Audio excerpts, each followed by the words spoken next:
Welcome, I'm your Hub City TV interview host, Courtney Carter. Recent incidents at local bars, like the Hunt Club, may force the City Council to make changes to Hattiesburg's nightlife. City official John Brown joins me on set. How are you, John? Well, Courtney, you're doing fine. Well, I just have a few questions for you. Sure. Can you briefly describe the nightclub ordinance?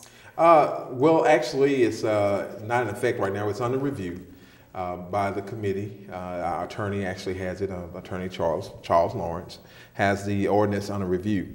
It's a proposed ordinance, so whenever he finishes it, from the input that we got from the public, it will actually go before the council for another review. So any document that he will come up with from the input from the community will actually go back to the council and be reviewed again before they actually vote on it. Right, so the public input matters a lot in this.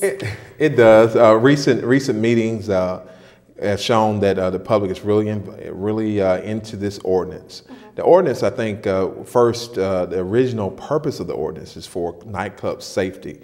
Right. Being a university town and being a town that's very, I guess, different stages of life from retirement to young people, you have to have an environment that will first be conducive to have fun, but also to be safe. And so the first thing about it, of course, when we had the nightclub shooting, the shooting at Hunt Club, first thing came into question was safety.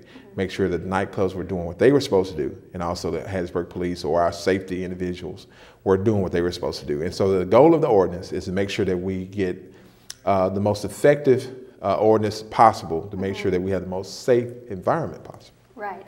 And bar owners have expressed concerns over adding more security staff and the expense that it creates. What does the city have to say about this? Well, it's an expense that I think that will probably be necessary to do some adjustment in your expenses as far as safety.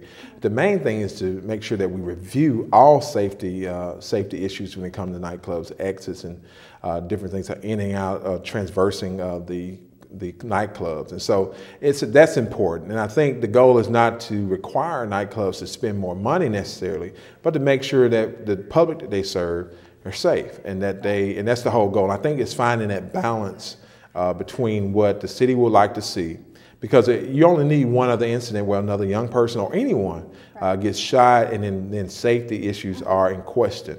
And so that's what we're trying to bring out, that whether or not we're safe enough at the places where we go, drinking holes per se, dance halls, not restaurants. Now, that's one of the things that that you probably ask a question about, but we want to make sure that safety is of utmost importance. And what will this ordinance require business owners to do in order to take that step towards safety? Well, actually, we don't quite know yet. We're still framing it. It's changing.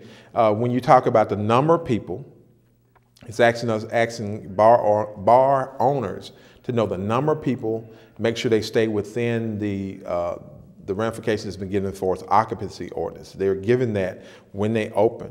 So when that happens, they also have parking spaces that are available. So when you're getting people in and out of large places, dance halls like this, and the drink and alcohol is involved, it becomes then a safety issue.